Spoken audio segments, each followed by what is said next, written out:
আসসালামু আলাইকুম আপুরা ভাইয়ারা, আপনারা সবাই কেমন আছেন? আলহামদুলিল্লাহ আমি ভালো আছি। আসলে আজকে সারাদিনে বয়স টয়েস দেওয়া হয় না, তো আসলে আমি রাত্রে রুটি বানাবো, রুটি খামো, তো এই কারণে হাসা কেন আটা গুঁড়ে চালছি, দোকান তো আটা আনছি নতুন বস্তার তন খুলে দিছে, তারপরে আটার ভিতরে বেগুন বসি, তো আটাটা সুন্দর করে আমি চালি লইছি, লই যান 5-7 রুটি হয় আর বেশি না। তা আসা 8টা হয়েছে, তাই 3টা খাইছি।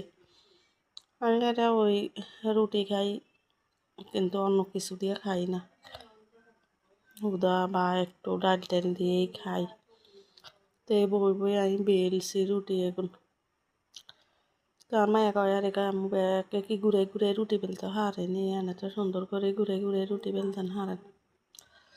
রুটি বেলতে আসলে বেশি সময় লাগে না, আমি বেলছি 7টা না 8টা হয়েছে রুটি। বেলি শেষে উড়ি যাই আই রুটি এগুনের আবার কেন খোলার দিছি, বলেন কোনো যাইতেছে না, গরম। হাত যাবারে আঙ্গুর এমনির দিকে এত মেঘ বৃষ্টি সারছে, সারি বৃষ্টি টিষ্টি হয় নাই, বাতাস সারি বালু বেগুন বাসার দিকে চলে আইছে, জারি মুছি আবার ঝাড়ু মারু দিয়েছি। তো এই শেষে রুটি এখন বেলি যাই যে খোলার দিছি, খোলাত মোলাত দিই এমনি হুলি হুলি না, রুটি আটা করতে গেলে তেল কদ্দুর দেই, লবণ দিই তারপরে আটা এগিন করি সুন্দর করে মলি, তারপরে রুটি বেলি।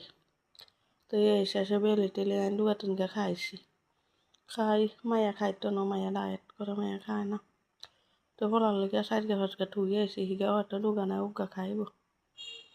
আমি আমি সন্ধ্যা হইতে ফান টান খাই নে, এনকা খোলার করে ফান লয়ে সাইটের কালাতে হিগা ফান আনছে, এনকা ফান এক খেলে খাই, দিবার ভিতরে শুন মন লাগি একাও রয়েছে ওই ফাঁসের ফান খাইয়া।